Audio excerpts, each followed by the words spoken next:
Good afternoon. My name is Carrie Snyder, and I'm a Transportation Planning Director with ICF, part of the consultant team leading this research effort on effective methods for setting transportation performance targets. I'm joined today by Anna Batista with High Street Consulting, my ICF colleagues Haley Eggert and Sarah Lettuce, who will be providing technical support, and our DOT panelists, Ida Van Skalkbeek from Washington State DOT, Emily Thomas from South Carolina DOT, and Mark Bott from Michigan DOT. Today's workshop is the first in a series of 6 web-based workshops, the purpose of which are to raise awareness of the results of this research, which is the guidebook on effective methods for setting transportation performance targets, to provide useful information to transportation practitioners to understand effective methods for setting transportation performance targets, how to implement these methods, and what issues to consider when selecting a method, and to help transportation practitioners further engage in dialogue on these target setting methods and learn from the results, both of this study and from each other. The focus of the workshop today is target setting methods for safety performance measures. Before we get started, I would like to note that this webinar will be recorded and to make sure that everyone is able to navigate the Zoom platform. At the end of each of our DOT speakers' presentations, as well as at the end of the workshop, there will be time for questions. As questions come up throughout the workshop, feel free to drop them in the chat. At the end of each of the presentations, as well as during the final discussion, you will be able to raise your hand and be called upon. When you raise your hand and are called upon, one of the facilitators will give you the ability to unmute yourself. And with that, I will turn it over to Anna Batista.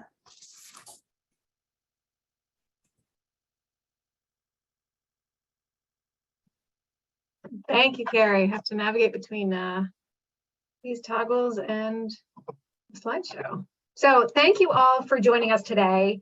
As Carrie said, we've been steeped in thinking about target setting going on 2 years now, doing research for this guidebook.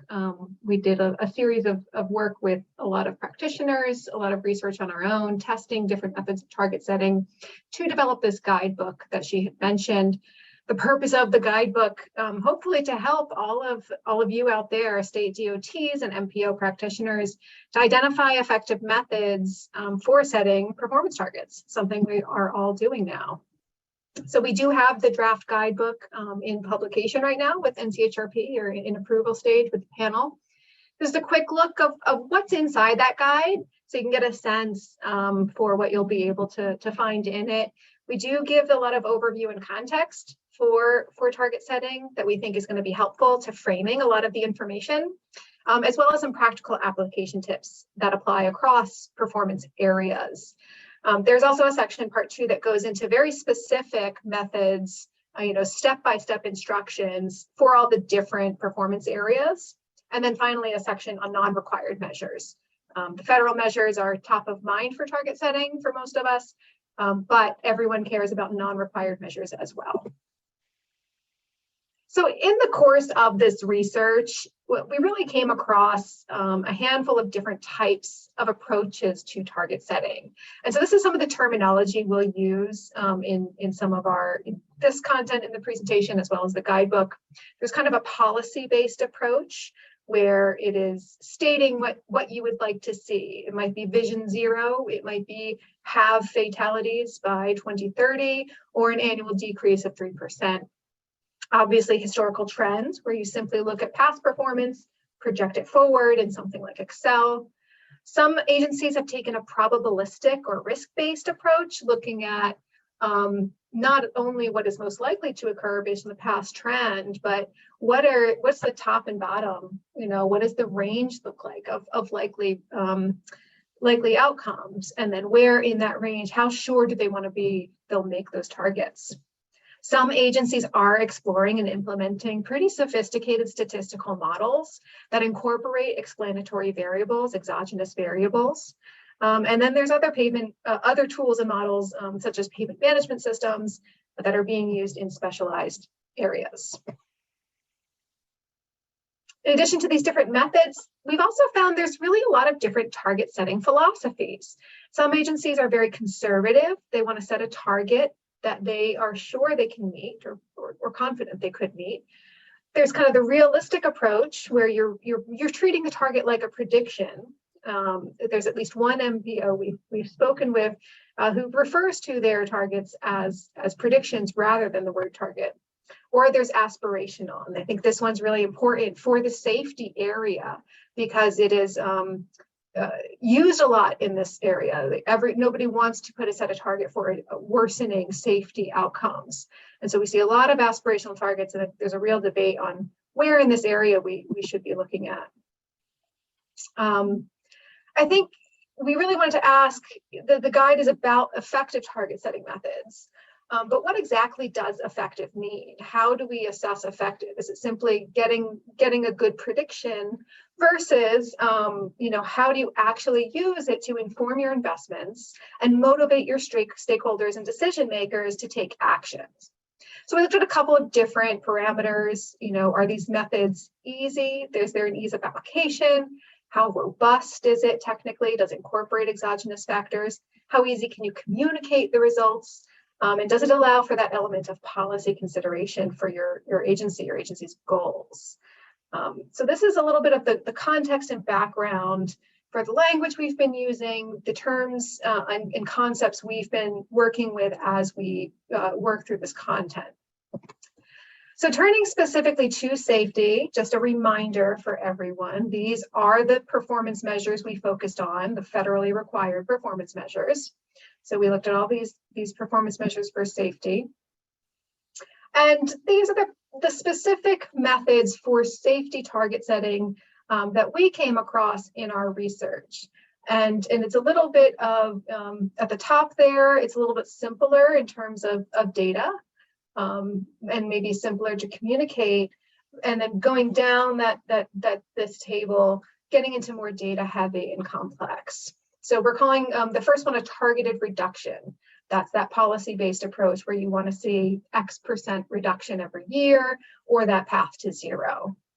Time series trend, looking at just historical data and using only historical data to project forward.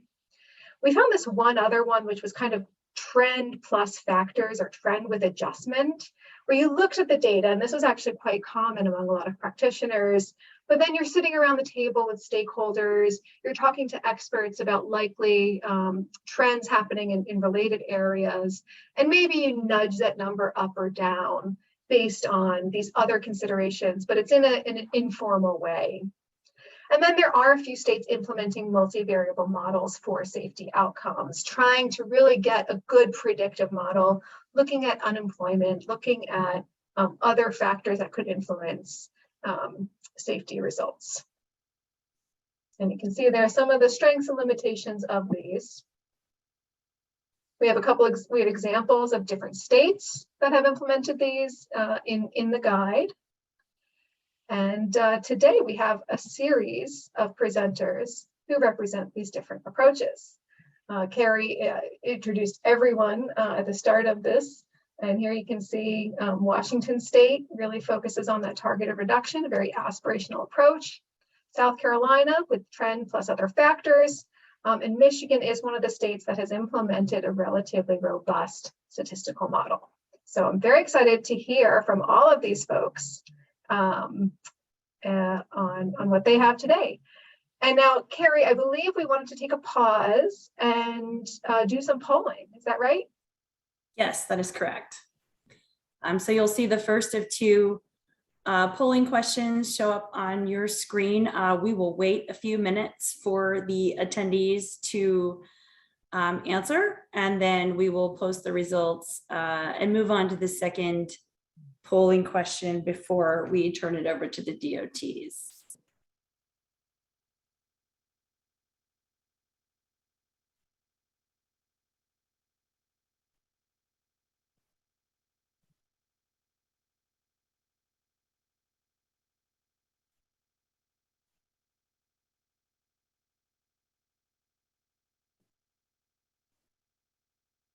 Right, it looks like the participation is starting to taper off. So Sarah, if you can show the results of that, that would be great. So I think that, the answer to this first question is I think it's really interesting. And I think it's, as we go through these presentations, this is meant to be more of a web-based workshop than a straight webinar where the focus is on the presentation. So we really look forward to the interactive discussions about what your agencies have been doing and how that might compare and contrast with the presenters. I think it's interesting. The results of that poll, I'd say, are pretty in line with what we found during our research, Carrie. Agreed. And the second question.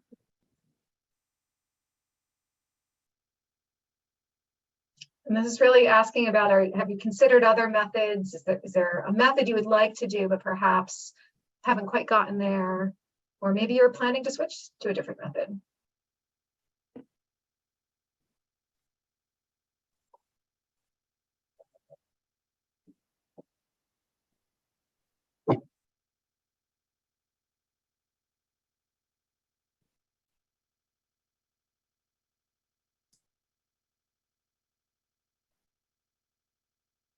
Interesting, a lot more interest in a statistical model than folks who are implementing it.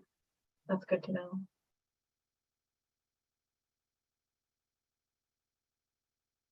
Agreed. So I think, Sarah, you can end the poll and show the results that we're seeing here. And so, like Anna said, there's some more interest in the statistical model than is being implemented, which is certainly very interesting. And again, I'm hoping that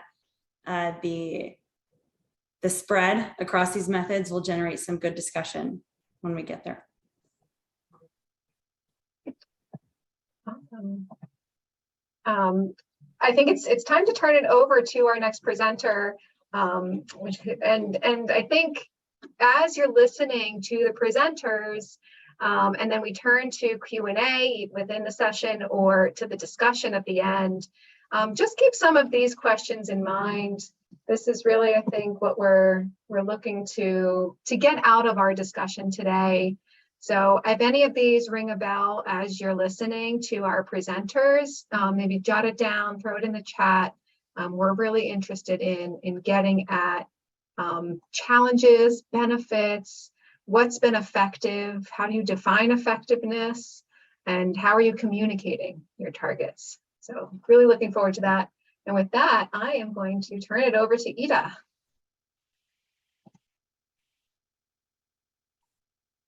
Hi, good morning. Ida van Skalvik from WashDOT. Let me just share my screen here. Okay, so I'm going to be sharing our safety target setting at WashDOT. We have a mix of methods that we've used over the years, and I'll talk about each one of them and our philosophy behind it. So anytime you talk about setting targets, there is debate, and there are some strong feelings around the table. We have found that when you put the safety partners in the same room as some of our stakeholders and internally at WashDOT, people have some really strong opinions about where they want to go, where they don't want to go, and what they feel comfortable with.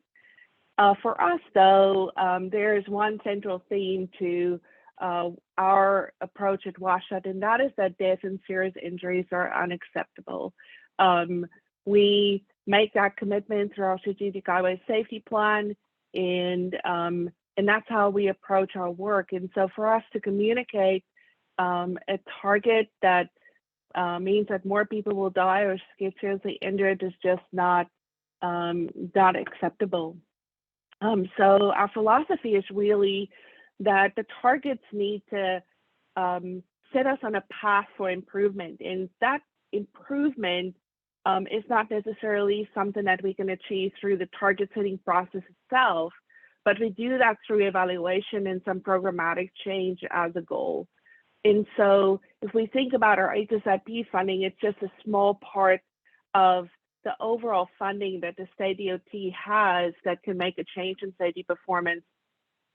So it's really about leveraging other areas such as mobility and preservation programs to see how we can have that program also change the needle in terms of safety.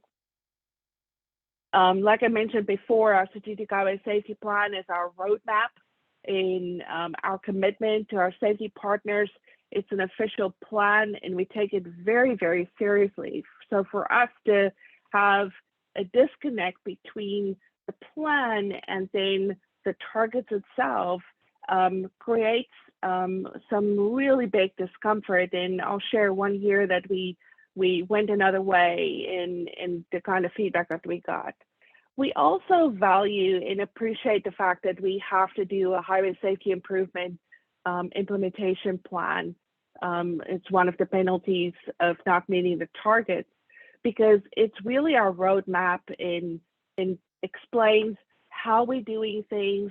It has us do analysis and in-depth system-wide analysis every year. We're right now in the process of doing that.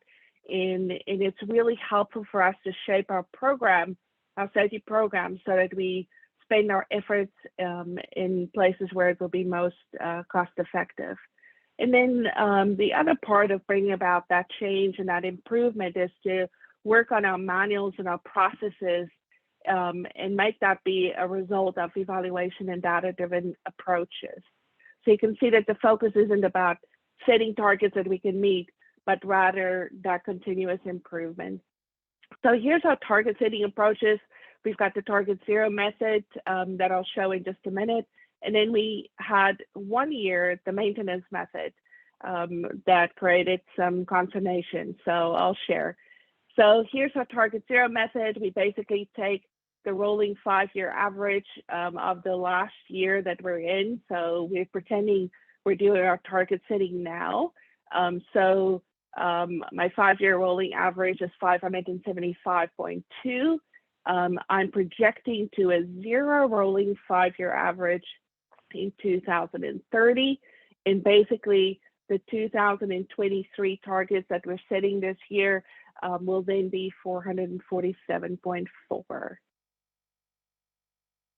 The next method that we used 1 year was the maintenance method. And that's basically, this was in 2017 when we did this, when we were setting up 2019 targets, is we take the rolling 5-year average, we fit a straight line through it, and then we use that equation to project forward 2 years forward in order to set the target, with the caveat that if the target from that line is an increasing target, then it gets set at the baseline. So if we set, let's say the straight line got us to 520, then our target would have been 510.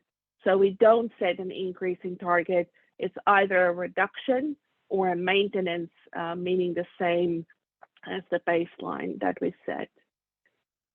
The thing though is our reality is right now our fatalities are skyrocketing. It is not slowing down at this point in a year. While numbers can change over the year, we're seeing and we're thinking that we might hit 700 fatalities by the end of this year.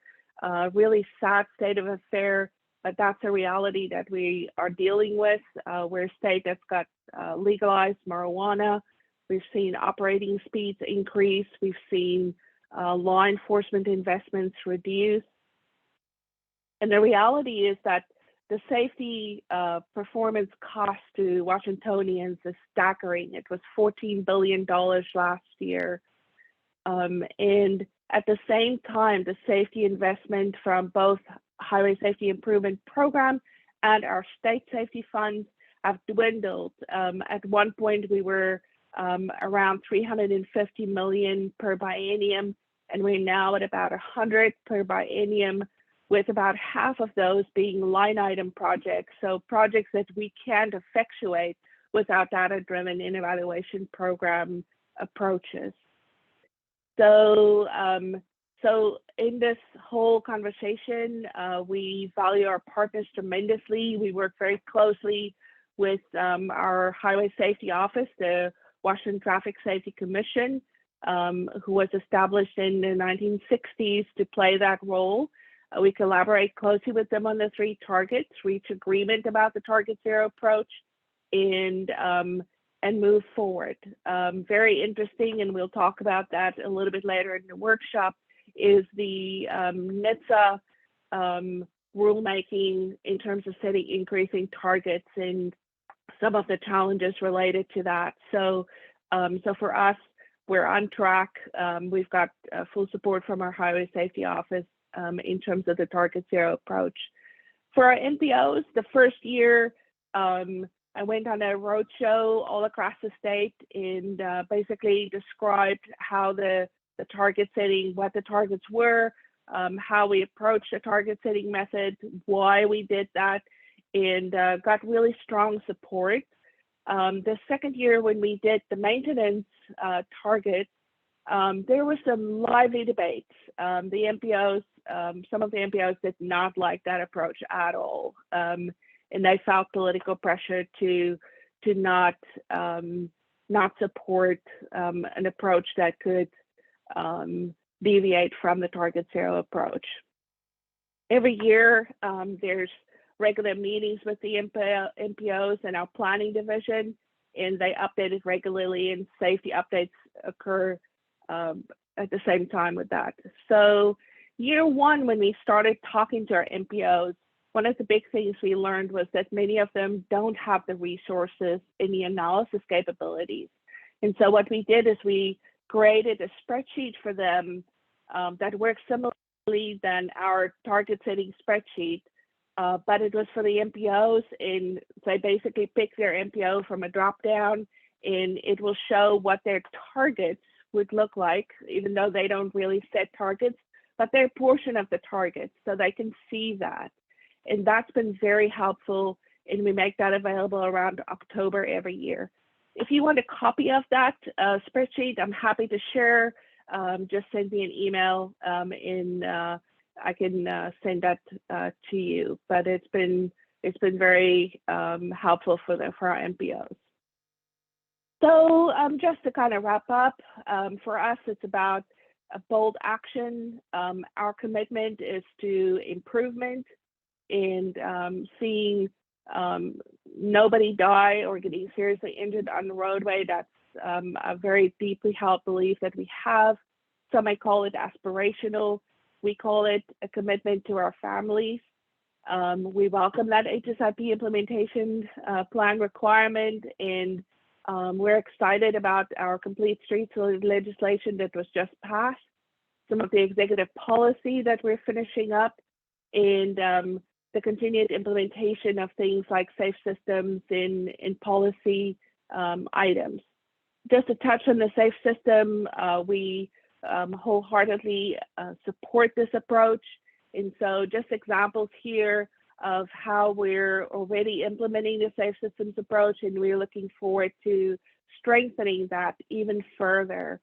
So in terms of separation, thinking about context, reducing lane width so that we can take care of our active transportation users, and in kinetic energy, the roundabouts where they are really fitting really best to the situation are fantastic ways to save lives.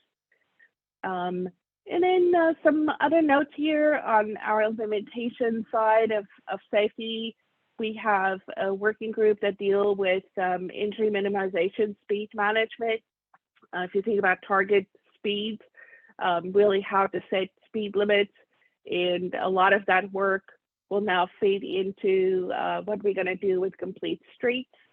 And the goal really is for us to just get better and better at designing and operating self-explaining, self-enforcing facilities that is multimodal, to strengthen our evaluation and analysis and diagnostic approaches. And then we've got some data collection that we're excited about that deals with multimodal facilities. And that's it then from me. I'm going to open the floor for any questions you may have. So, Ida, I'll start with one from the chat. Cynthia Birch asked whether any of your MPOs set their own targets and using your spreadsheet, or do they all support the state's approach to target setting? Well, to date, they've all supported the target setting that we've done, but they use the spreadsheet to communicate with their boards to get an idea of what their portion of the state targets would be.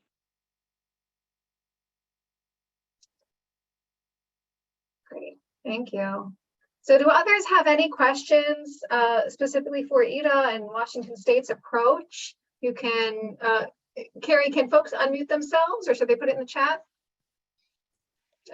So people can either put their questions in the chat, or they can raise their hand. If you kind of hover over the bottom bar of the Zoom window, there will be a way to raise your hand and we can give you permission to speak.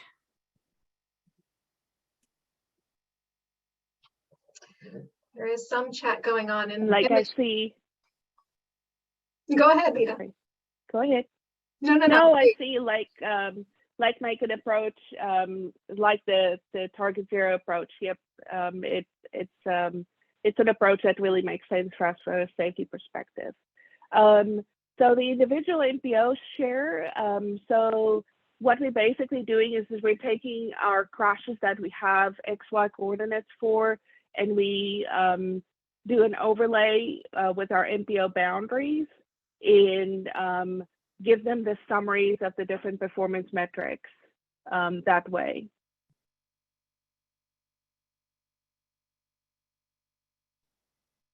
So it's basically the crashes that's happening at their MPOs. And I see Cynthia uses the same approach, and they set their own targets. I'll echo Christina McDonald Wilson, who thanks you for sharing that spreadsheet. I was immediately interested, Ida, so I will email you and ask to take a look at it. Okay. Yeah. No, you're always welcome. We did the work, so more people can benefit from it. And it looks like Oregon has already started using it, which is a great, I think, selling point. So maybe we can all learn from that. Okay, lots of chatter in the chat pod for when we go to I think the wider debate, certainly around the aspirational versus I guess data-driven forecasting approach. And I do very much look forward to getting into those. But other than specific questions for Ida on Washington State's approach, I think it's going to be time to turn to our next presenter, who is Emily Thomas from South Carolina DOT. Thank you, Ida. Good afternoon here in South Carolina. Let me see if I can find the right screen, which is always fun. Yes. So let me see if I can. There we go. Are you seeing full screen presentation? Yes. Excellent. Okay. So my name is Emily Thomas. I work in the traffic safety office at DOT. I formerly worked at our governor's highway safety office, which is in another state agency. So I kind of have a unique perspective. I was setting targets on the NHTSA side of the house for many years, and then moved over to DOT in 2017, just in time to start setting targets for the first time on the federal highway side of the house.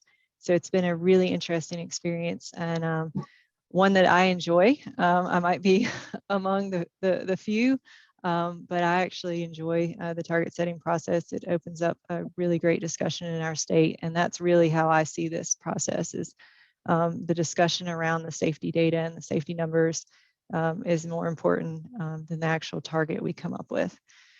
To give you a little bit of background, in South Carolina, we are the 4th largest state maintained highway system in the nation. We own about 52% of the centerline miles. So we own everything from US and SC and secondary routes to neighborhood streets. We own cemetery roads. We own, if you think it might be a county or city road, it's probably not, which is a little unusual in South Carolina. And approximately 99% of our fatalities occur on state maintained roads. And if you add serious injuries in there too, it's like 93%. So our governors, our HSIP office, we don't operate on a grant basis like some other agencies or in other states. We retain all of our HSIP funds in our office and administer those funds statewide. So just a quick overview of the type of crashes that we're seeing in our state. This is probably pretty similar to what you see in your state. Roadway departure is our #1 factor involved in fatal and serious injury crashes. Speeding is second at 37%, and then I'll actually break out exceeding the authorized speed limit and driving too fast for conditions. Those are two separate fields on our crash report, but as you can see, a vast majority of the speeding, the officers indicated too fast for conditions, and often that's congestion related, or you have somebody that's stopped at a queue at a traffic light and they're not paying attention, they rear end somebody. Unbelted at 34%. We've seen a pretty dramatic increase in our percentage of unbelted fatalities in the past couple of years. So that's pretty alarming numbers. We're a primary seatbelt law state, have been since 2006, I believe. And so to see that number, we're about 53% of all of our fatalities are unbelted. If you add serious injuries, it's 34, as you see here. Young drivers, intersection related, impaired, mature, motorcycles, pedestrians, distracted at 9%. I often get asked about that figure. Why is it so low? We know distraction is a factor in a lot of crashes. In fact, I would say that it's a factor in most of the crashes you see on your screen. It's just as far as reporting and the data we get on the crash report, it says 9%, and then bicyclists. So you can see there that we do encompass a combination of engineering and enforcement crash types. So we don't, this is pretty much from our strategic highway safety plan, just updated. So we want to obviously address all areas. If you look at fatalities in South Carolina, the dashed line is the 5-year rolling average, but the bar you see there is the annual number. And so we set a historic high number of traffic deaths in 2021, unfortunately, 1,194. It wasn't that long ago. If you look back to 2013, we were below 800. This chart shows the comparison of the vehicle miles, the fatality rate to the number of vehicle miles traveled in our state. And so the orange bar is your VMT. You see that dramatic drop in 2020 from COVID. We had a 7% decrease in our state and pretty much fully recovered in 2021. Went back up 7% that year. Our state was probably one of the last to close and first to open, but we still saw that 7% drop in 2020. I fear our fatality rate, although not final, is going to be over 2.0. We are significantly higher than any of our neighboring states in South Carolina as far as fatality rate, much higher than even Georgia and North Carolina right beside each other. So you see that big increase there. When we were updating our strategic highway safety plan most recently, we had High Street help us with some of the data analysis, and they were able to develop a model for us that showed that for every 1% increase in VMT, there was a 3% increase in fatalities. And it was pretty predictable. You could really follow that, 1% VMT, 3% fatalities. Well, 2020 just threw that out the window. And so, we've really had to go back and consider, different factors when we're trying to predict the number of fatalities. So in South Carolina, we use what's called the trend plus other factors method in setting our safety performance targets. So we're looking at historical data. We're doing the trend line analysis, trying to project it out, simple Excel models, whether we're doing a, polynomial or linear. We just kind of see what the best fit is in Excel and try to get that predicted number of fatalities in our target year. I mentioned earlier, we used to look at VMT. We would consider the impact the VMT might have. We did not use VMT as a factor in this last time. We weren't really sure what was going to happen with VMT in 2022. So we did not use that in our methodology.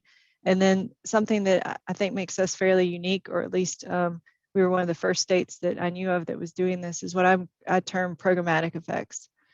And so I'll get into that in a little bit. So our process I mentioned earlier, we work with our Governor's Highway Safety Office, which is a different state agency.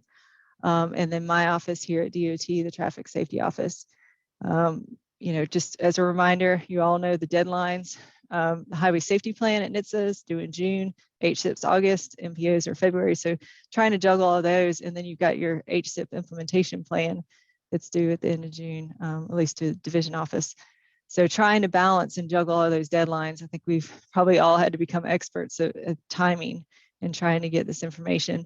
And of course, you get notified by federal highways whether you've achieved your targets in March or April. And so that's when you find out if you're going to be doing an HSIP implementation plan or not. So we hold our coordination meeting in March. We actually were able to hold it right before COVID hit in 2020. That was one of the last meetings that we had in person at the time.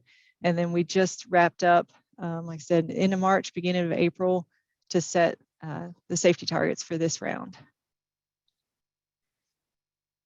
So I call a coordination meeting. I get together with my counterparts at the other state agency and my state traffic safety engineer, the governor's, the director of the Highway Safety Office.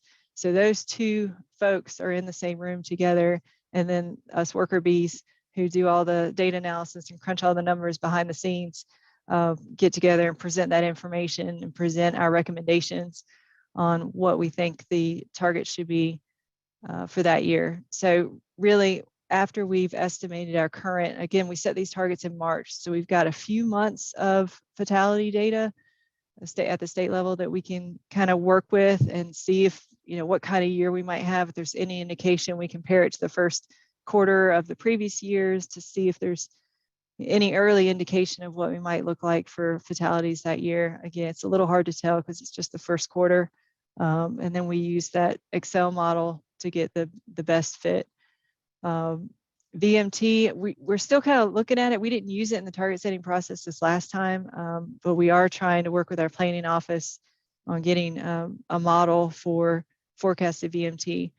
And then the step 4 is what I talked about earlier about the programmatic effects. So we look at what we have planned in terms of our safety office. So what engineering projects do we have that are coming out or were planned last year and are hitting the ground, going to construction, or being wrapped up this year or next year. And then we meet with our partners at the Department of Public Safety and we ask them, what kind of enforcement initiatives do you have coming up? They just developed a statewide area coordinated enforcement team, is how they refer to it, the ACE team, that's responding to hotspots in the state. When they see sudden increases in traffic fatalities, they're increasing enforcement in those areas.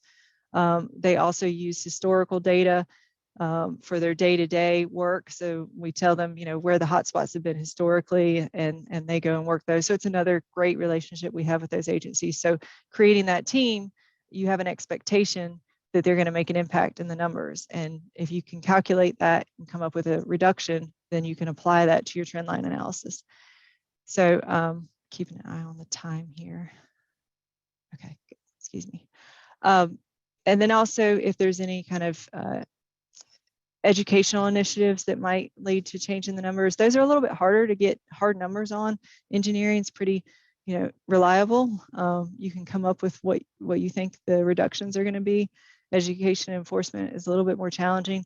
But again, we're just trying to get a best guess of what impact will our individual programs have to reduce fatalities and serious injuries in our state.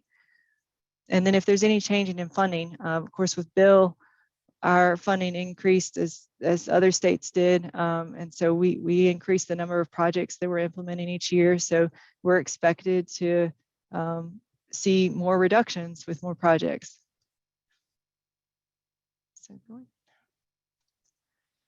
So here is a visual of the steps I take on figuring out that reduction. So I mentioned earlier, 42% of our fatal and serious injury crashes involve roadway departure. South Carolina has what we call the Rural Road Safety Program that was developed in 2017. South Carolina had the first gas tax increase in 2017 since the mid-'80s, and $50 million is dedicated annually to the Rural Road Safety Program. We were able to crunch the numbers, and we actually figured out that a significant percentage of our fatal and serious injury crashes, 30%, in fact, of our fatal and serious injury crashes are occurring on just 5% of the state's roads. So that was very significant finding for us, is 5% is a lot more reasonable number to work with than what we had previously thought the problem was, where we thought the problem was. So the road safety program has two main tenets: keep the vehicle on the roadway, or if the vehicle leaves the roadway, provide adequate space for recovery. So we know how many miles we're going to be able to treat annually, and the treatment varies based on the location. It's not a one size fits all. There may be locations that need ditch relocations. There may be roadways that need clear zone improvements. There may be places that need cable barrier or guardrail. So it just varies based on the location, but we know how many miles we can treat with the amount of funding that we're getting every year. And then we can calculate the percent effectiveness based on previous similar type projects. You can use the Crash Modification Clearinghouse, or you can come up with your own based on your state's success with those types of countermeasures. So in the end, you end up with a number. So if you know that 42% of your crashes are roadway departure, you're targeting X percent of your roadways, this many miles, you expect a 50% reduction, you come up with a number of, say, 5 fatalities a year you think you can reduce in that area. We did the same thing for intersections. 27% of our crashes are occurring at intersections.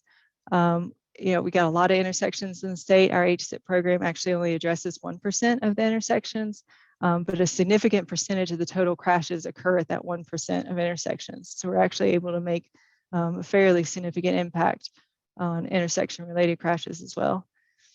So this would be your traditional trend line forecast. Excuse the typo there in the legend.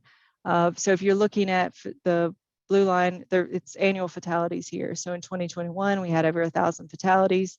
You got your trend line analysis. You're looking at 2025 is 1,229. I just extended this for visual here. And so what we did is we were able to calculate, as I said, that programmatic effect based on all of our funding categories, come up with that number of expected reduction in fatalities. And so that red arrow there illustrates that gap between what we thought the target, what we predict the targets or predict the fatalities to be, and our programmatic effects. So we predicted that we're going to have 1,200 fatalities in 2025, but after you calculate in and you subtract out the programmatic effects, it's actually less. It's 1,185. So you know, we're able to actually document how the funding is being spent and how we're making those impacts. And so our target for 2023 is 1,119. So it's an increasing target. It's lower than our most recent calendar year, but it is an increasing target. And so that's always an interesting experience presenting that information to our stakeholders. But I think if we do a pretty good job of leading people up to that point by showing the historical fatality numbers in our state. I mentioned earlier, increase in funding. This is how we break out our funding in our state. You can see it matches very clearly with our emphasis areas. So that one of those first charts I showed about fatal and serious injury crashes, we've got roadway departure, we've got intersections, we've got ped and bikes. So our total funding for the HSIP program is 130 million. That actually includes 50 million state dollars in the Rural Road Safety Program. So I know Washington presented their funding a little bit earlier, and so you can kind of compare the two states if you like. But that's how we're figuring out where we need to spend our funding is these emphasis areas, and we also expect to see specific reductions in these emphasis areas, and that's reflected in our targets. So the challenge, we are a target zero state. So how do you justify being a target zero state and setting increasing targets or non-zero targets? You know, I really like what I heard a couple months ago at a conference about setting targets versus predictions. So we are a target zero state, but we predict this number of fatalities. So I think, you know, you've got to maintain that aspirational goal of target zero, but then we are also being held accountable for you know, how we're spending our funding and what reductions we might have seen in particular programmatic areas. So for us, it's really important to set that data-driven target. New players, you know, people leave, new people come, turnover. So just trying to get those people up to speed on our methodology, and then also what new ideas they might have, and maybe we want to adjust our methods. Presenting increasing targets, I touched on that briefly. That is definitely a challenge. Providing baseline data to our MPOs and partners. So I generate spreadsheets, probably not as sophisticated as Ida's. I'd love to see hers after this, but do provide baseline data to those MPOs. They've mostly been interested in how they can contribute to the state target. We haven't had any MPOs want to set their own targets. It's basically like, how can they contribute? You know, what's our portion of the state's target? And then keeping everybody updated on the progress. You know, I was guilty of the first few years we did this. We'd sent out a memo. We said, here are the state targets, and that was it. So how do we become more regular in communicating our successes or not so successful endeavors, and just to keep everyone updated on where we are with those targets, so they're not surprised when you get the memo from Federal Highways, for example. Let's see. So just some tips that I've found over the years is keep your agency leadership in the loop. They can be your greatest ally. They don't like to be caught off guard. So if you get to them first and have them prepped for maybe coming up against some opposition, or you know, maybe having someone give them a call and wondering what's going on, what are they doing in that safety office. So make sure you keep those people in the loop. You know, consider your safety targets when you're doing your project identification and development. I mean, that's for us. You know, we've got those primary funding areas, and we're considering how, you know, those funding areas can impact our targets. Anytime I give a presentation, I try to give a plug for target setting, process and progress. Visit the MPOs as often as you are invited. Never turn down an invitation if you can help it, which leads to my last tip. Keep your calendar open. Interest in target setting seems to come and go. Some years I'll get asked to go to a few meetings, and then every other years I'll be asked to go to 10 or 12 meetings to talk about this. And just a quick success story.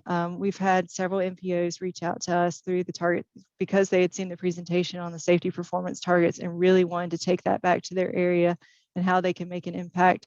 And so they've developed their own you know, safety task force in their area.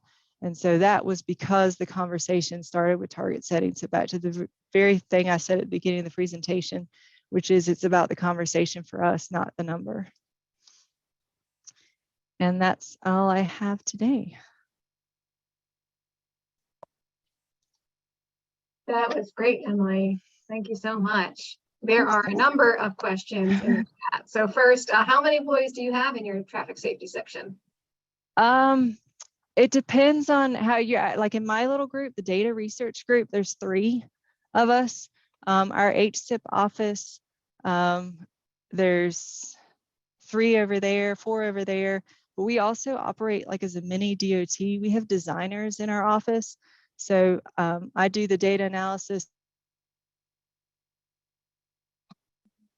preliminary project analysis, and then it goes to someone just across the hall still in the safety office to actually do the design if it's a roundabout, for example.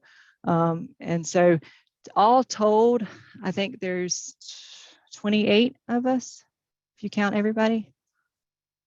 Okay. And others on the line, if you want to chime in, whether yours seems bigger or smaller, feel free to do so. Cynthia has another question. The expected reductions seem very engineering focused. Do you also incorporate effectiveness of behavioral programs and apply that to your model? Yeah, great question. We have in previous years, we've asked our partners at DPS, you know, okay, what kind of enforcement campaigns do you think you're going to be doing this year? You know, if you're hit, are you, and they use a data-driven methodology too. They're looking at their counties that have the highest speed-related fatalities to do enforcement, that kind of thing. So we get the number from them for what they think they can accomplish. So again, it's a little bit harder for them to put a number on it, like it is on the, it's not quite as hard on the engineering side of the house. But we basically add their number to our number. Do you account for changes in overall funding to your office? Yes. So when we increased our funding in our office this past year, we're doing more projects. So, we went from 10 ped bike projects to 18 ped bike projects. So that number of expected reduction in fatality and serious injuries among vulnerable roadway users, we expect that to increase. Right. When you're looking at, your investments and the impacts of them, or where to put them, where are you looking at the infrastructure need, like the infrastructure itself? Are you looking at ROI and getting the biggest return on investment? Or what other factors are you looking at when you make those decisions? Yeah, looking at our BC, that's how our HSIP office is run. So we're looking at those locations. We start at the top of the list and we sort it differently every year, just to let people know. But we have engineering directives, so we document how we come up with our HSIP list. But we start at the top of the list and we look at every location. So we pull crash data, and if there's not a good engineering countermeasure or solution, or it's way out of our BC, our acceptable BC amount, then we go to the next one. So that's kind of how it works in our state. I think it's pretty similar. Great. And I think others are comments. And last chance for specific questions for Emily.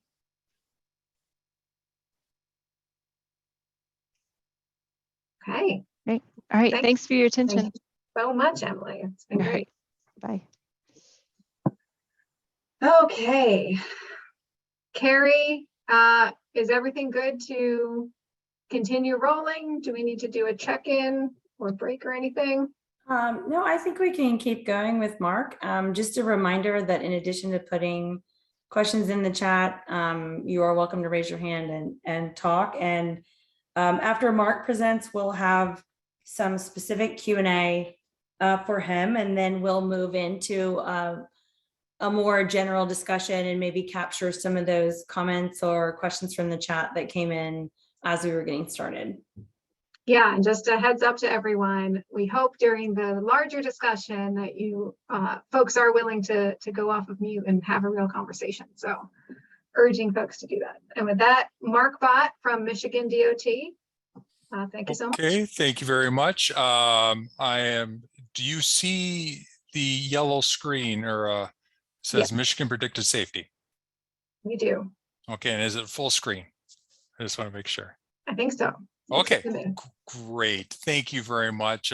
Good morning or good afternoon to wherever you're at right now in the United States. Wanted to follow up.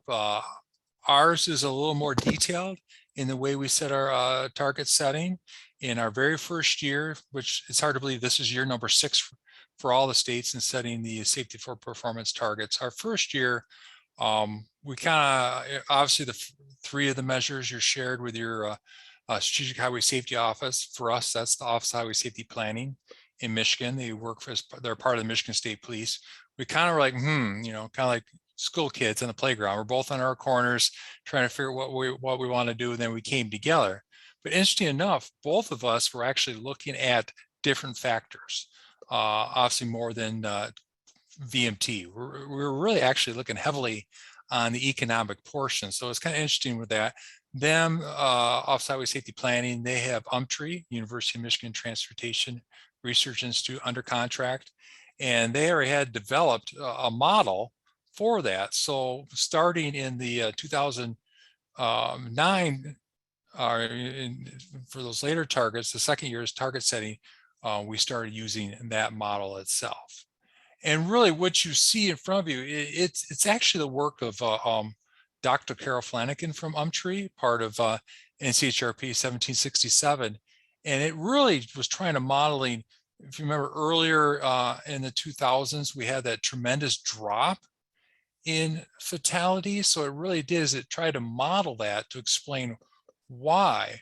Well, hopefully if the model can explain why you had a drop, perhaps that same model could be used when maybe, as we were experiencing for a while, fatalities relatively staying the same or increasing with that. So that is what in Michigan we base our establishing the numbers. Now, when you think about it, why does the fatality occur, or what's the impacts of fatalities? Well, first, also, you can have exposure. You know, logic would tell you more traffic out there, more opportunities for an incident to occur, and that incident, of course, could result in a fatality. Now, granted, you could say, Mark, well, if you have so much congestion, the cars aren't moving, your fatalities go down, which is probably true in a couple of urban areas, so congested that they do have low fatality rates. But the other is the actual risk itself. And really, it's really, to me, it's defined as two different things. Is it the risk you're willing to take, or the risk that's been placed upon you? And that's where we're trying to look at both the measure of travel and that likelihood of a fatality occurring. Now, what's interesting is this graph right here, and a lot of this work came from Dr. Carol Flanagan, so I want to definitely give her credit for that, is when you're looking at keeping the units the same, in this case, it's fatalities, and looking at how does it compare with VMT, that's where you see the orange line there, and it pretty much stays pretty stable during the time period. However, down lower in the blue graphs, where you just mapped out fatalities versus risk, you can see there was actually a huge drop. So obviously risk went down. So that shows to us more of a stronger correlation. And then of course, the purple line is the actual combination of both VMT and risk itself. So we have found, based on the work of NCHRP 1762, risk is the base, is the greater influence on the resulting cause or result of a crash, which could obviously be a fatality. So once again, I kind of gave a little more education. You know, our always got our management. Well, geez, you know, if you're always looking at VMT going up and down, it's going to have a direct correlation, and it doesn't have a direct correlation, as strong, I should say, as risk. Now, the model itself, 1762, looked at 4 things. What could possibly cause risk to decrease? Obviously, those are economic factors, any type of expenditures you would spend. And I've seen from the chat, you know, of course, we're DOT people, so a lot of us are going to talk about road things, but obviously you could have enforcement, you could have education, you could have that investment. Maybe not quite definition of capital, but you can have that investment, so thus drive the numbers down, or lack of numbers go up. Vehicle safety, and I think this is something that is still we're trying to catch up on. Many new things are happening on our vehicles, but then again, the fleet is getting older and older. So how much is that catching up? And then definitely last, but definitely not least, is the actual regulations out there. What are we doing as states, or as our state legislators are doing to improve safety, or perhaps just reverse some of the things we're doing as states? So with that, Umtree, they built 2 models. And once again, this was based on data from 2001, 2012. The models are updated every year, so we do have the latest crash information in there.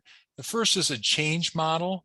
Really, just as it implies, it's going to give us the actual, it predicts on the change from one year to the next.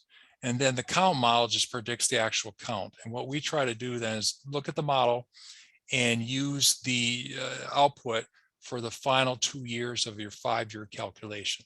So obviously for this upcoming year, we already know 19, 20, and for us in the state of Michigan, the numbers were just released today, a little later than normal, but our numbers were released today. So there's our 3 years, and then we'll use the model for 22 and 23 to plug it in for the 5-year moving average.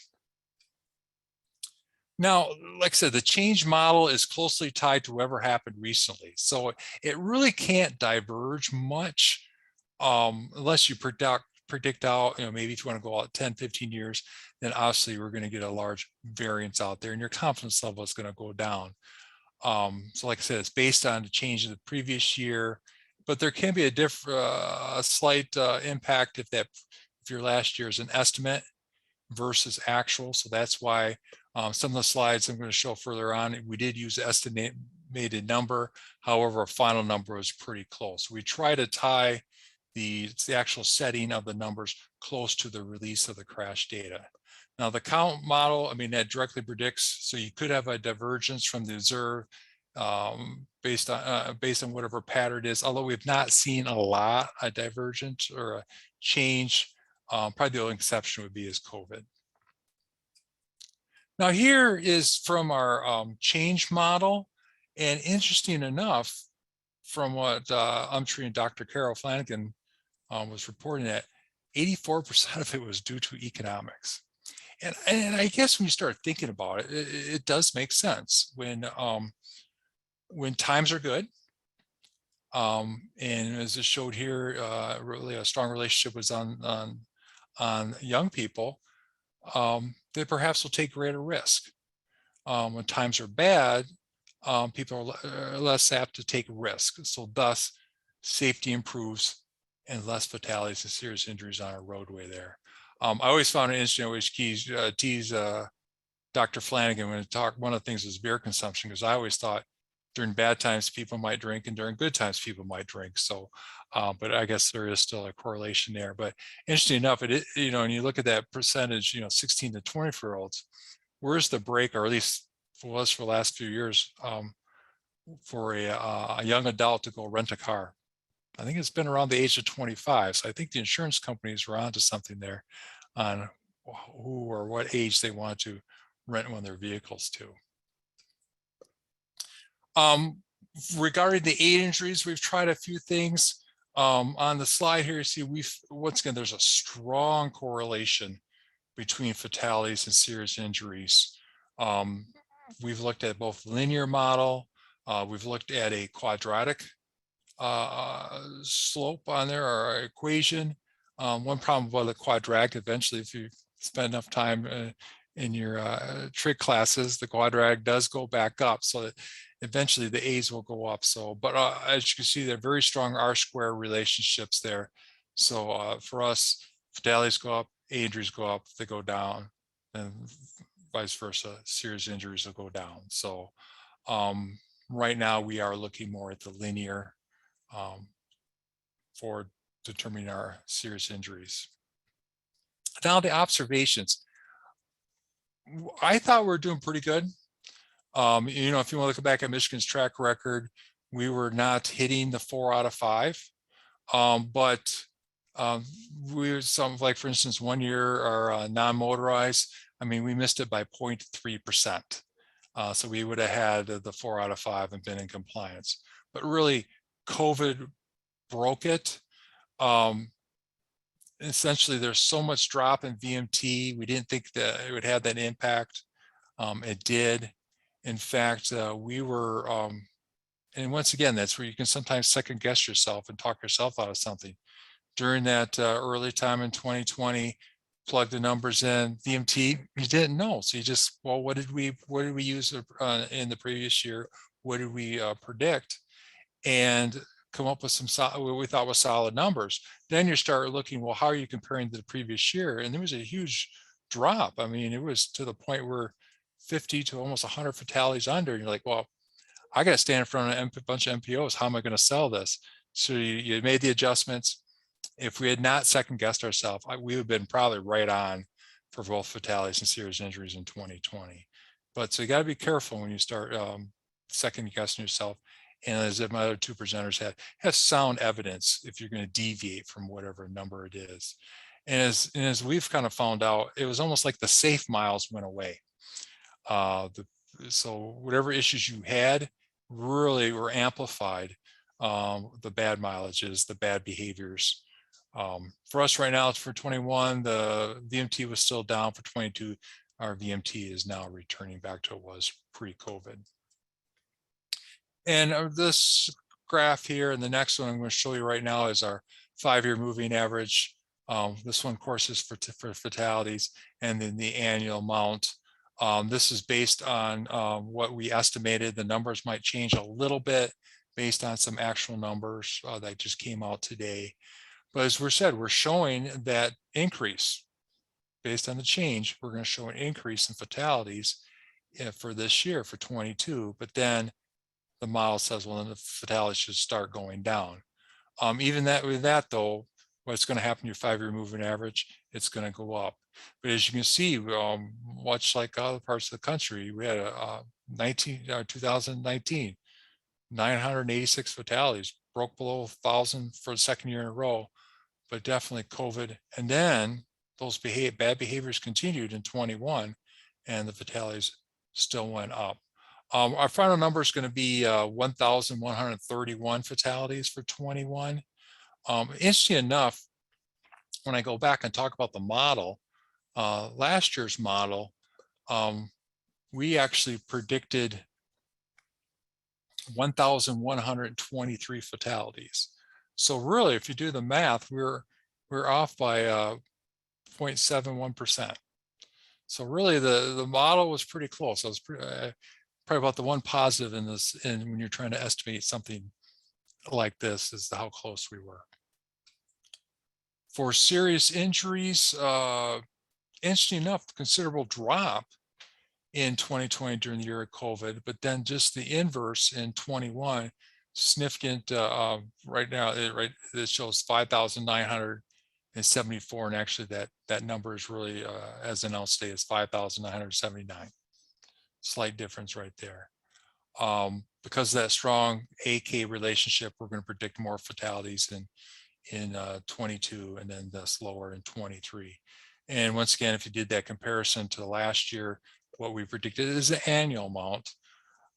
We predicted 5,928. So really, once again, less than 1% off we were in doing that estimate. So right here, this is our preliminary estimate for our predictions. And if you notice in my presentation, I keep using the word prediction. And that's really what you are with the model. You're doing predictions.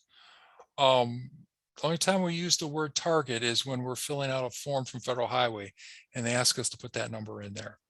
That's the only time we use the word target. Otherwise, we use the word prediction because that's where we are doing. As you see here, in all cases except non-motorized, we are predicting that 5-year moving average, as Federal Highway is defined as a target, to be higher than our baseline for 21. Now, the observations in all this, really presenting to the MPOs has really opened up that safety discussion. Many small roadway agencies, they're generally interested in bridge and road type projects. So until you start talking safety, that's about the only time you would even have them think about or consider it. And it really brought to attention to them resources that are available to them, tools that they can use to look at the crash data within their own area, to help them get a better understanding of what is occurring out there. And truly, that has opened up to me the road. In the years past, we did funding several years ago where we did help them develop local road safety plans.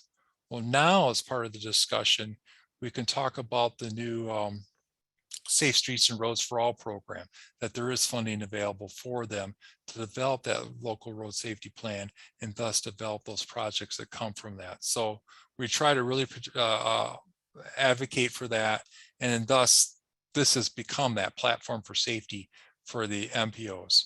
You say, Mark, well, how do you do that? Every year, usually in April and May, our MPOs get together, every month for discussions with the DOT. In the afternoon, it's all the technical sessions occur.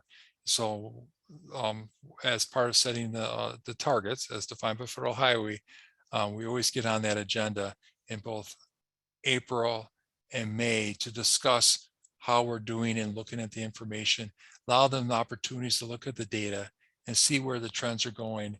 And once again, have that frank discussion. And really, what to me, I always found what was successful is that when the discussion's going on and I'm sitting back and they're not asking me questions, they're asking each other questions. What are you doing in this area? How do you approach this? And to me, that has been the success story of all of this, as a lieu of just trying to meet a target, is trying to get that discussion going out there. So with that, we have an annual safety summit And we do, as part of that, we invite the MPOs.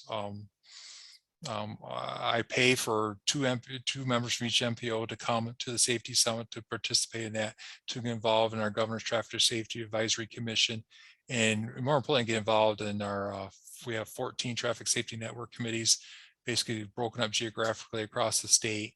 And that's where the fire chief can sit right next to the police chief, can sit right next door to the emergency people.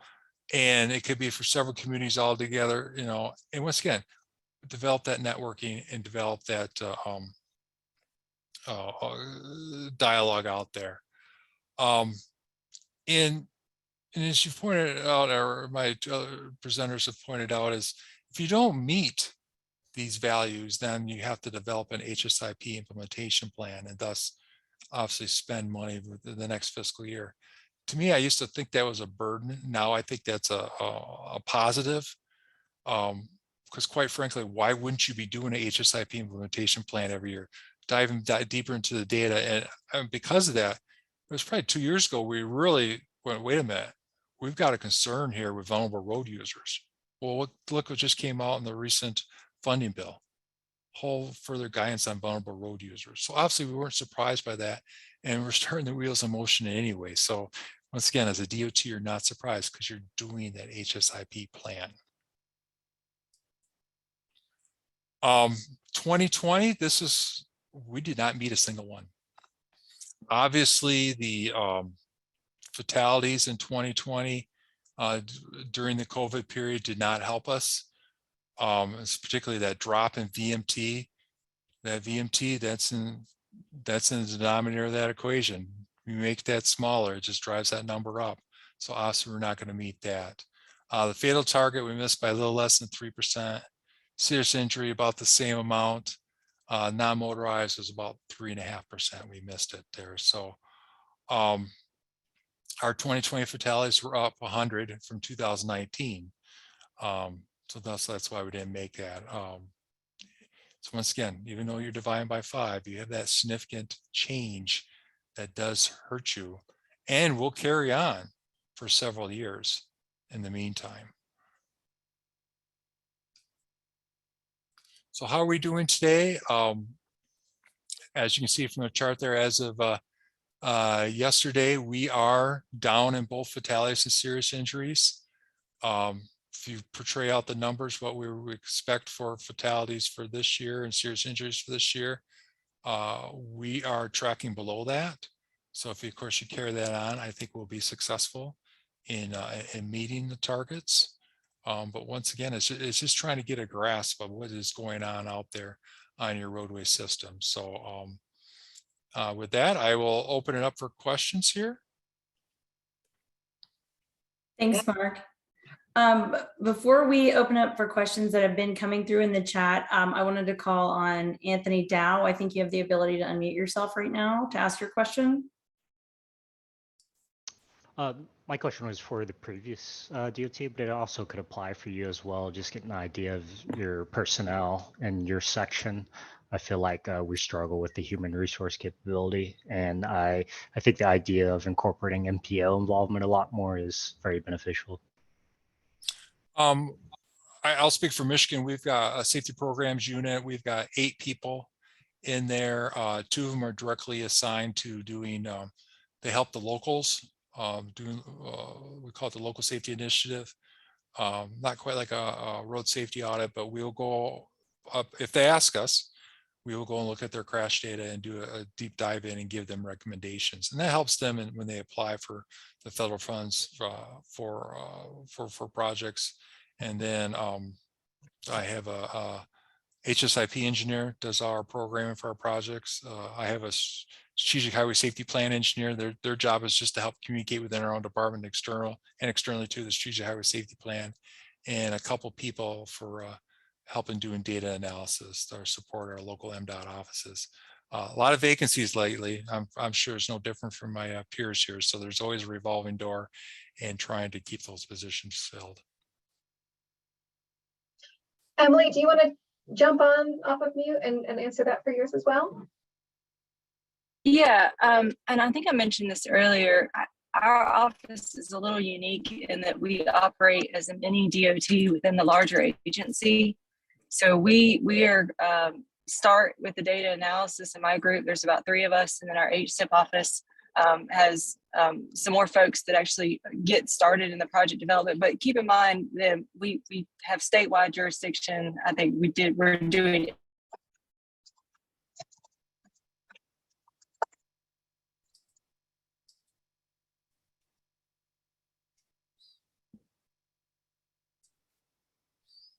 Emily, you cut out there. I was hoping you'd come back in the next few seconds.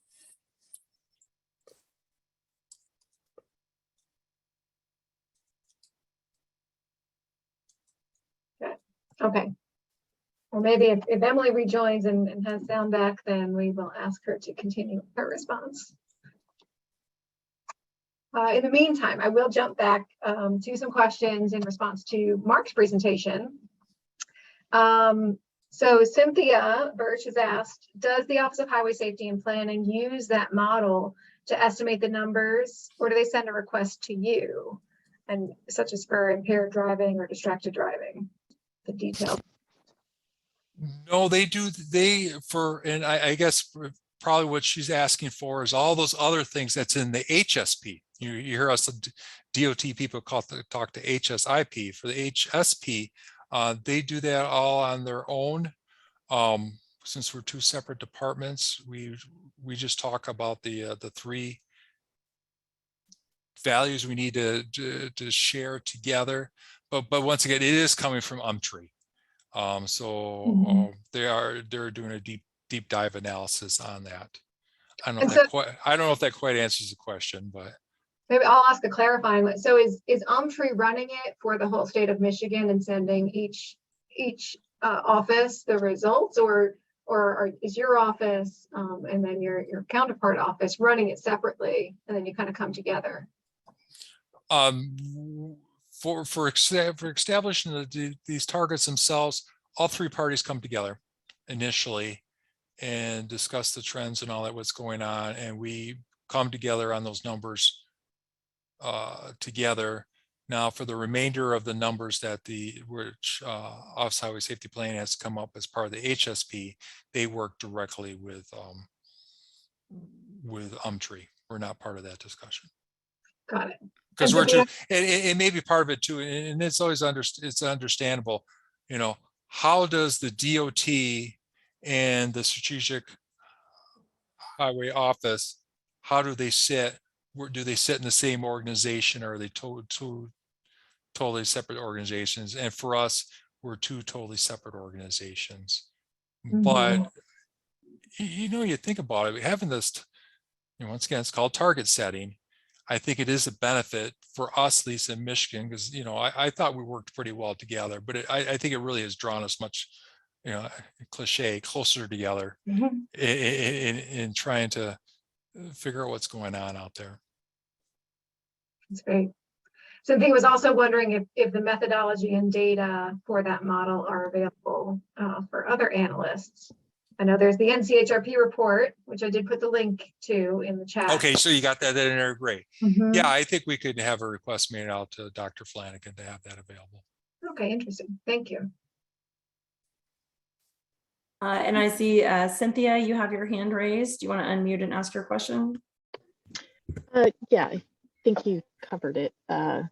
It was really just knowing, as I work on a lot of assessment teams and everything, as well as we ask them to set targets within subpopulations or within the MPOs setting their targets. Is that a model they can pull down and do it themselves, or is it always a request up to UMTRI? And I think you covered that for me. So well, and our MPOs have asked, and our concern is that how far can you slice and dice the model down to a smaller geographic area? I think they could use the model, but obviously, well, and once again, I'm not going to assume everybody knows what Michigan is like, but I think everybody agrees that the economics or how our area, Detroit area, is much more different than an ARPA Peninsula. So, and one thing I failed to mention, I apologize for that, is our MPOs have always agreed to adopt the state values. Now, once again, they all hear at the same time. I've gone out upon request, and I probably do about 3 or 5 a year, speak to their individual organization. So they, once again, the leadership has a better understanding, especially when we're sitting there saying the number's going to go up. I mean, that's hard to swallow, but you sit there and you explain it why. And as I tell them, I would have no issue as a group to provide, and okay, here's what we, once again, the word predict, but our target should be this, and it's a number lower because we know we're gonna enact a state law that's going to do X, Y, and Z. Oh, by the way, it's going to be followed up by the education and also enforcement. But I live in a state where speed limits are being raised, helmets are no longer required, and marijuana is now legal. So Right, slicing and dicing down to a minute It can- geographical area, but also you have a lot in that model. So slicing and dicing the components is probably difficult too, in the way the data are provided. Thank you. So Thank that you makes for sense. thank you for saying. But in this last go around, I actually encouraged MPOs, please, and if anything, you do it. And I'm, our large one, Southeastern Michigan, the SEMCOG one, I know they establish their own values. They may be semantics, they may not call it targets, but they're sophisticated enough. And even because of this, they realize they got to update their safety plan. And they're, of course, they're inviting their own members. And oh, by the way, they invited us to the table. And that's just such a refreshing attitude that to me, that is the positive. And maybe that was the logic of Congress, is to force us all together to talk. That's great. Thank you. Great. And Cynthia, I think you're getting the award for most active participant. So thank you. I have so many questions coming in to my mind. I'm sorry. No, do not apologize. Great. Hossein put some questions in the chat, a series of questions. I might do them out of order. So if one, did you find, Mark, that all crashes reducing COVID time were reduced? And we may need a clarification there. Do you mean all different types of crashes? It's interesting. I would like to grab out our press release from that year, but interesting enough, and it goes back to Dr. Flanagan's coined a phrase, all the good miles went away, is total crashes dropped by 20%, but yet fatalities went up. Both pedestrian and pedestrian, motorcycle, and bicyclist fatalities went up. So interesting enough, it was like all the property damage, not all, but a great percentage of the property damage crashes went away. And you think about it, well, maybe less people are driving, maybe there's less, so there's less interaction.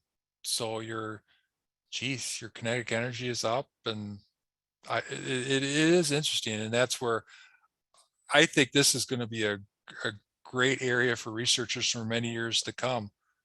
Yeah, that along. Who, where, why during the COVID period. I know we're doing a research project or put a proposal out, and I know we're no different than many states. I think many states are doing that, just trying to, because if you could figure this out, maybe it'll help us. Because during this time, and if these, because my concern is, perhaps some bad habits have been developed. Even now that VMT is going back up, bad habits are continuing, and perhaps this model that we're using is not going to work anymore. Yeah, it does seem like different factors are at play than in the reduction during the recession, but it does seem to underscore the fact of risk playing such an important role in the outcomes. Absolutely. When I just paid $4.79 for a gallon of gas, and I don't see traffic dropping. Some other questions from Hussein. Was the proportion of fatal and serious injury crashes, what was that proportion over the past 2 years? Let me see if I can. Was there a change in that? And actually, I think Michigan, you are one of few, or perhaps only states, you have set serious injury targets as a proportion of fatalities. Is that right? That is correct. And actually, we did an analysis during this research to see if that held for other states, and it did not, but it was very strong for Michigan, which was very interesting. Yeah, and I think I tried to bring up that screen. I don't know if it's showing up there right now. The 8 injuries is the AK rate. I want to say the proportion was 5 to Yeah, 1. it did. Yeah, it just went up. Mhm. Or, yeah. Final question from Hussein. How did the economic risk factors in the model explain the overrepresentation of fatal and serious injury crashes?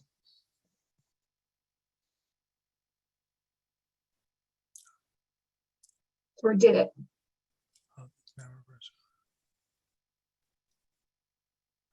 Well, I guess it goes back to, and that's why we're looking forward. My understanding, there's going to be a update on this approach, so we can start taking a look at that to see, because you're right. I think there is a, it is interesting, that overrepresentation, but we want to confirm that. But it is interesting that that age group of young adults can drive the model so much. Mm-hmm. Are your crash data complete and final for 2020 and 2021? 21, yes, it just got released today. Oh, wow, good timing. Edgardo Block had a question relating to the staffing and HR questions. And so this is going to be for South Carolina and Michigan. How important do you see the ability to analyze and predict in-house versus getting external expert help? I'll let Emily go first.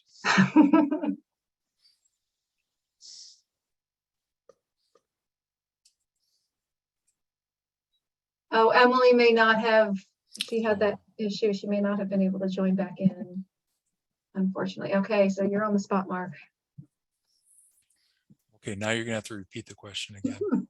How important do you think it is to have that ability to analyze and predict in-house versus expert help? I think it's important. I guess with our large overturn of staff and all that, I think we are forced to rely on the outside experts. Obviously, us for it's UMTRI, but at least have the ability of internal staff to understand and be able to communicate. Because I can see where if you're not, that, once again, not downplaying the importance of a college professor, but they can come in and give this big presentation, and I can see people just scratching their heads trying to understand. Trying to understand. So you definitely need people inside, at least to understand the concepts, what is going on out there. Because if you don't, it's just, I guess at the end of the day, it's just a number. Mm-hmm. So what does that number mean? Yeah, and related to that, I'm going to ask you one more question, and I think we're going to switch over to a larger panel discussion. Maybe we'll see if we can get Emily back in and open it up to the larger group as well. But Mark, you noted that 1 year your predictions were very close to the result, and the point of the model is to get close predictions. I'm curious, have you found that having really good predictions like that has been helpful in discussions or in decisions about addressing safety?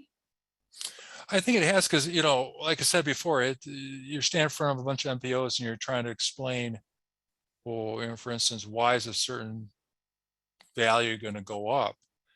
And then they turn around and say, well, what are you going to do about it? And I go, no, that's not the response. It's what are we going to do about it? So having those numbers close to the actual, like I said, particularly these last couple of years, I think that really helps strengthen your discussion with them that, okay, this is really happening out there. We can't ignore this. And what are we going to do about it? And, and obviously we heard in one of the earlier presentations is perhaps how are we going to implement the safe system approach? It's a great answer. Okay, so at this point, I want to turn, there's a couple of remaining questions, but I think they're great for a larger group discussion. So for now, panelists Mark and Ida, but others can chime in as well. You can raise your hand to unmute and to request to unmute, or you can put comments and reactions in the chat. So Mona asked, when do you all start working on your safety targets each year? And do you provide targets to the HSP and the HSIP at the same time?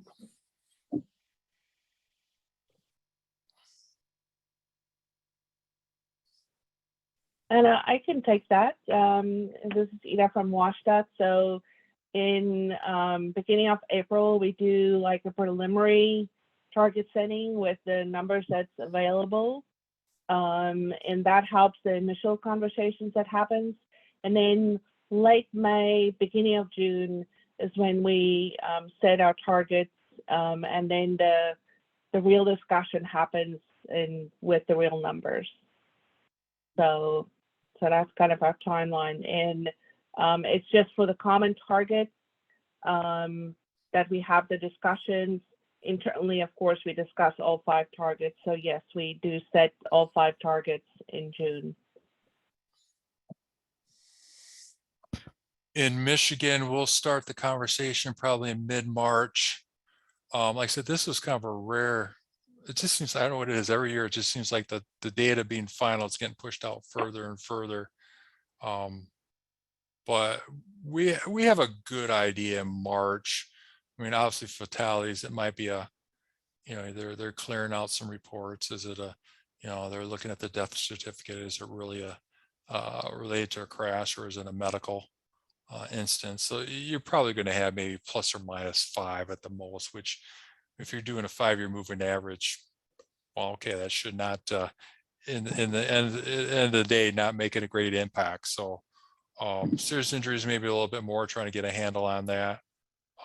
But we'll go in with those estimates. We would hope that the data or the crash numbers would be finalized by late April, early May. So when we go to the MPOs, here's our numbers. This time obviously got pushed back, so there were their estimates.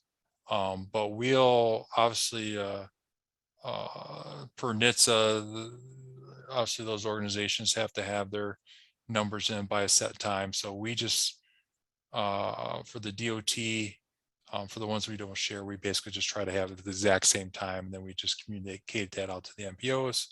And of course they have to what, February 27th, 28th to either to agree or go on with their own. Right, I think Emily is back. Yeah. Can you hear me? Okay, good. I had an unstable internet, and so I'm using my phone. I apologize. So we go by the highway safety plan deadline, because that's first.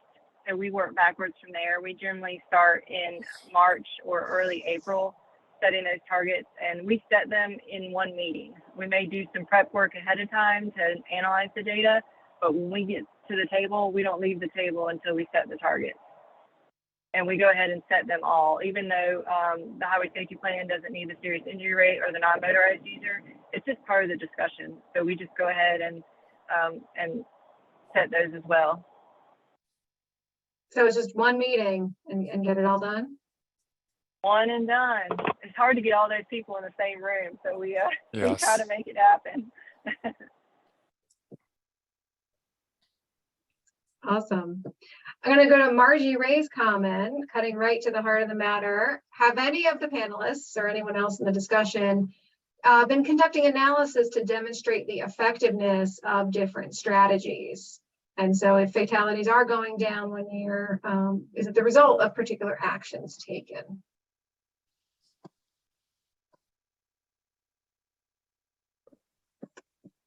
Ooh, that's a hard one, because if we could tie it to like specific things, right, we'd be doing a lot more of that. But we try to really focus on the impacts that individual projects have had, because we know what the tools in the toolbox are, and so we try to implement those as much as we can. And we perform, because of the HSIP program, of course, you have to do before and after on everything. So we've got a good idea of what works, at individual locations. I know I can go in and drop a roundabout in here and not have another fatality, you know. But how do you roll that up into the statewide number? And that's a challenge for me. And I try to, when I present fatality numbers to anybody, I actually break it up into our emphasis areas. So I'm giving you not only the total fatality number, but I'm giving you those that are roadway departure intersections, because those are our primary focuses along with vulnerable roadway users of our HSIP program. So I want to make sure that I'm reporting on those 3 areas that we have the most control over, and where we actually are seeing some improvements. And I'm sure on the NHTSA side of the house, they're doing the same thing. They're focusing on their speed-related fatalities and their unbelted fatalities. So yes, we're all one, you know, target zero state, but I know we each have our individual focus areas and our funding allocated for those areas. How about other folks? I guess in Michigan, you know, it gets back to the scale of the improvement. I think sometimes you know, researchers look at engineers as, you know, we are our own worst enemy, because we go into a location and we're gonna improve X, Y. Well, we're there, so let's do A, B, C, D. So you put so much in there, and it's hard to narrow down. Well, what was the most effective thing? Now for us, we found back, you know, 2008 to 2011, we did, you know, 3 years we placed rumble strips on all our non-freeways statewide. Went to 6-inch edge lines, where those things you could actually evaluate and determine the impact right away to fatalities, and thus established that standard for our trunk line, and now the counties follow suit with that. But you're right, you drop a roundabout in this location, it's a little hard to extrapolate to many more.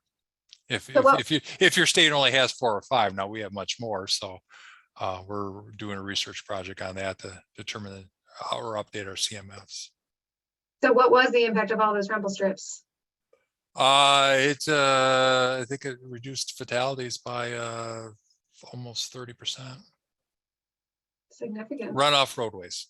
And then I'm going to actually send it back to Margie. Margie, if you want to raise your hand, you could unmute. I know you've done a lot of work in Virginia in this area, particularly around systemic interventions and looking at the impact. So did you have any more you wanted to share kind of on how maybe you've done some of this rolled up analysis? Hey, Anna, thanks. Sure. I think while we definitely through the highway safety plan are looking at the before afters, we have implemented some policy for systemic treatments.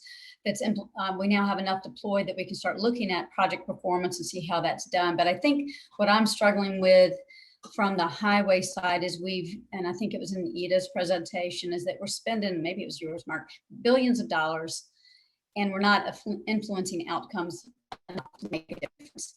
And so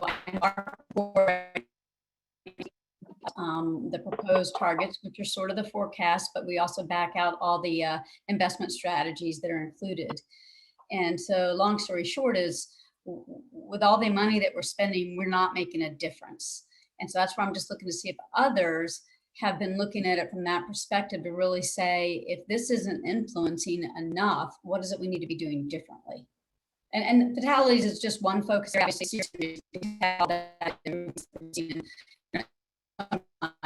or not limited about fatalities. That was just an example. So maybe was someone else going to answer? Maybe not. Maybe I'll throw that. That's a great question for the group. Is how, you know, what are you doing when it seems like nothing is working? What are some things that folks have been trying that you have found to be successful? And I'd say particularly if it's at all related to these discussions related to target setting. But overall, and again, if you've got thoughts, raise your hand so you can chime in. Looks like Anthony's got his hand up again. So you should be able to unmute. There you go. I'm not sure. It's kind of a long-term look to see if it will help, but at least here in Arkansas, I'm sure nationwide, we're critically undermanned on law enforcement. And so a lot of these reckless driving behavior issues, they're encouraged after the the COVID transition to continue these behaviors because there's nobody to enforce them on the road. So the state enacted legislation this year to increase state police base pay for retention and recruitment, hopefully. But I know local city police are struggling as well. Interesting. Any other broader strategies folks have been trying out or exploring? In the meantime, Mark, there is one clarification on those rumble strips. Did you also install median rumble strips? I just responded to that. All our state trunk line, anything that's 55 miles per hour or higher, does have a centerline rumble. And then we put in shoulder rumbles for anything that's 6 foot or wider shoulder. And then now we're implementing mumble strips. In fact, we have several hundred miles of mumble strips in now on some of our narrow shoulders. Great. All right, for our last little bit, I'm going to put those discussion questions back on the screen, but I'm actually going to pose some other questions that aren't on there based on the discussion to our panelists. And so we heard that about Washington State's experience when they tried the 1 year of a maintenance target. So it did not go over that well. Emily and Mark, I'm curious how you think your stakeholders would respond if you switch to something more of a Vision Zero target. Well, I'm going to just speak up first. I tried to do that this year. Yeah. Well, because obviously doing this takes time. Not as much as it did in the past, because you establish processes and all that, but it's like, well, wait a minute, I'm limited in staff. Time is probably one of your greatest resources. I'd rather be spending on some of the things the other panelists have mentioned, or our audience today have asked those questions and said, no, you can't do that because it's supposed to be data driven. So I was a little disappointed that was the response of our local Federal Highway Division office, where even you said, okay, I want 0 by X year, just draw a straight line. Okay, here I go. Let's move on. And then of course I asked, well, Florida does it. Why can't I? Yeah, that's interesting that it was at the RFHWA division office. Yeah, well, then you start sounding like your children. Well, so-and-so could do it. Why can't I? So, well, it's true. Yeah, so. Oh, interesting. So I'm Yeah. curious, when I asked about precision, it seemed that having precise targets, having close targets was helpful for the discussions. So I guess what were you thinking would be helpful? And I'm not questioning, I'm curious. No, it's just spending more time on the things you'd rather do. Okay. You think it'd have an impact. And like I said, yes, the number, it's good to be precise, but it's still hard to sell, because that's what you're doing. You're trying to sell it to the MPOs and you're trying to sell a number that's going up. And and that's where, and it was great that people right in the beginning of this start, well, is that really a target? Is that a prediction? And then, and then I think sometimes the MPOs, well, wait a minute, you have your goal is this, your target is this, you're predicting this. There's too many numbers out there. And I think they would just like to have one number. Mm-hmm. And ideally we would all want a number that's low, to the point it's 0. Sure. I do see Denise has raised her hand. Denise, do you want to go ahead and unmute? I'm sorry, that was by accident. Oh, okay. I can say for South Carolina and the setting a target for 0, when we were updating our SHSP back in 2016, 2017 version, we absolutely stole Washington State's charts on achieving 0 traffic deaths by a certain time period. And let's just say it didn't make it in the final version. What was the reaction and from whom? there was some concern at the level of leadership from not just the Department of Transportation, but from our partner agencies as well, and on that we had just adopted the Target Zero initiative, and it was very aggressive to imagine that. I mean, you know, we were at 1,000 fatalities a year, and unfortunately we're back there again. And so putting that in the SHSP, which is a multi-year plan, of course, and having that in writing for so many years without really knowing what direction we were going with traffic fatalities, I think it made folks a little uncomfortable, which to me, I'm okay with being uncomfortable because it means change is coming, right? And we need change. We can't keep doing the same thing. So I don't think we'll see a Target Zero in our state. I think we'll continue to do what we're doing with the programmatic effects, because I really like being able to document what we've done as you know in our safety program and how that's contributing to the overall numbers. So I think we'll continue with that method for some time.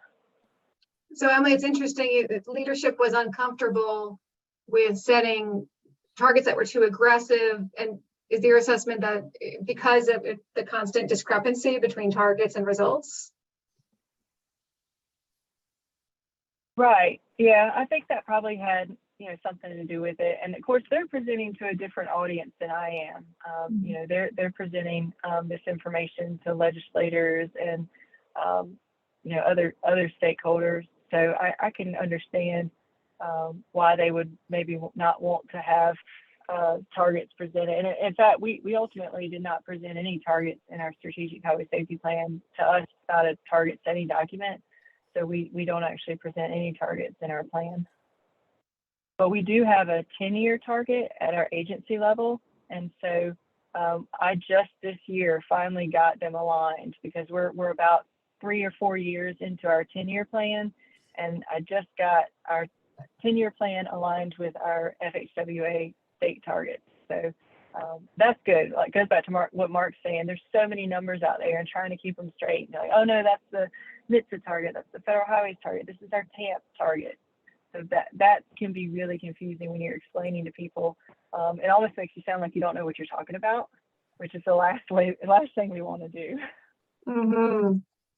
That's interesting where the discomfort was, whereas in Washington State, the discomfort was with having an increasing target, and nobody wanted that. Right. Mark, when you were looking to switch to kind of maybe a more aspirational approach, could you clarify, was it more frustrations with the model not aligning and being accurate anymore? And so it's like, well, why do we go through this? Or was it the increasing targets and not wanting to constantly set the increasing targets? Probably a little of both. I mean, it's obviously COVID's had an impact on things. So you're starting to second guess yourself. Is the model really working or not? And then two, it's like, I thought, well, maybe I should think of myself, what if I was the MPO sitting there listening to Mark Bott talking? I'd be scratching my head too. Once you're talking towards zero deaths, you're talking this, that. Oh, but by the way, the numbers are going up. So I think it was a little bit of both. And once again, you're trying to understand your customer, and I can understand their frustrations, because they got to turn around and sell it to their boards. Mm-hmm. We've got another question from Dennis Neff on what's the general balance between preventable incidents, which are behavioral, maybe they're DUIs, versus non-preventable, like condition-based, maybe he put the example of a landslide, maybe weather.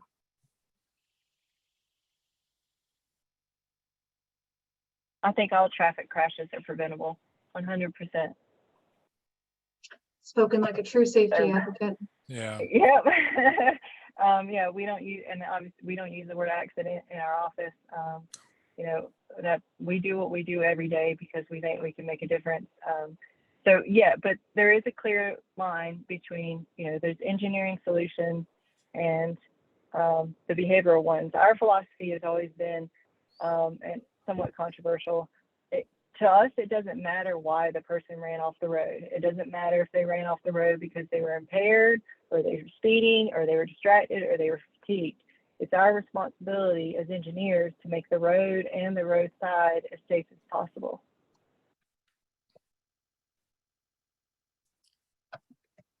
Sounds like the safe system approach. Yeah. Yeah. Yeah.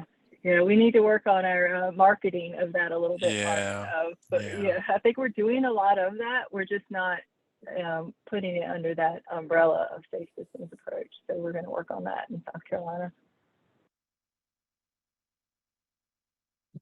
Interesting. All right, folks, we're nearing the end of our time here. We've got about 10 minutes left for any last questions. If you're working on this in your agency and you're grappling with a particular challenge, I welcome you to ask the specific question. This is the time for getting input from peers.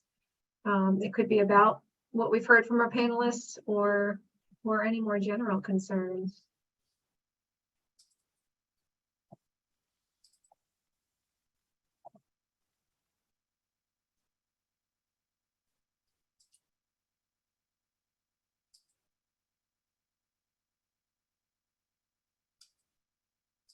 All right, panelists, any other questions for each other?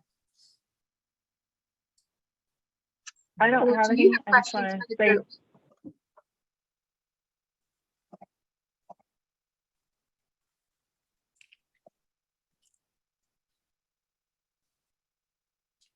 I think we had that question about in our discussion about increasing targets, right? Agencies, if you are setting targets that seem to be attainable, how often are you still missing them?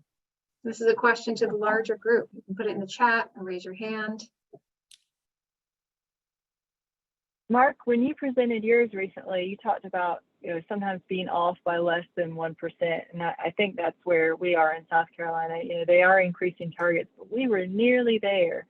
Yeah. Which, again, I don't put that out there as really a positive thing because it's still an increasing target. But it just goes to maybe the predictability and validity of the model. Yeah, it does. Obviously 2020 just broke everything. So we missed, but still, I think when we look back at the numbers, some of it was 2%, 3%, which when you consider the considerable swing in fatalities is, wow, okay. That explained it. Where, like I said, the previous year, we missed non-motorized by 0.3%. Still wasn't good enough. Yeah, I mean, we're missing them, but not by much. I guess to flip the question on its head, if you're missing the increasing targets, why set them as increasing? Why not go with the more aspirational target? Kind of like Florida, who misses it on the very first day of the year. Right. Yeah, exactly. yeah.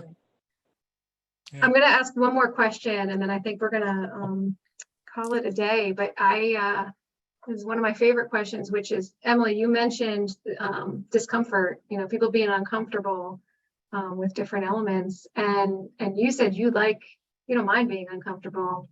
And it does seem like those tension points are times for productive discussions. And so have either of you or anyone else found constructive ways to leverage that discomfort from leadership or stakeholders to get into the details of why we might be seeing the results?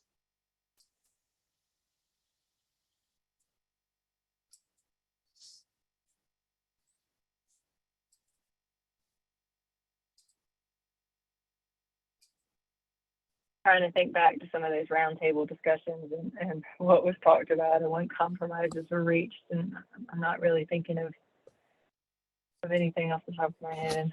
Sorry.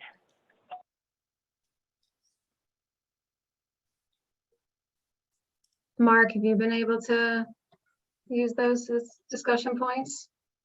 Oh, absolutely. Once again, it's what are we going to do as a department to increase the focus on safety? And it not necessarily means more money for any budgets I maintain. Is like, okay, what are we going to do to consider or put a greater emphasis on safety in all projects? you know, or just changes in processes. You know, many states have adopted, you know, data-driven safety analysis to help support performance-based practical design. That it's okay to vary on your designs. You don't always have to meet the standard, but once again, ensuring, you know, did you leave the roadway better than you found it? If I can't meet this standard for some reason, well, what is something else I can do that will minimize as much as possible the impacts on crashes? And luckily there's a lot of models out there now as part of the highway safety manual.